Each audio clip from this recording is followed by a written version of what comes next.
Hi, to find hidden apps on your iPhone 16e, all you have to do is to swipe left from your home screen till you'll see App Library. Now scroll down and you will find this folder hidden.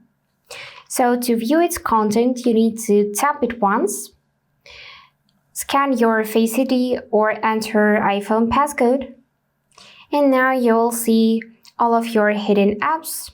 You can open them from here, but you need to scan your Face ID again or enter passcode. To unhide those apps, again touch the folder, press and hold up you want to unhide, and here choose Don't Require Face ID.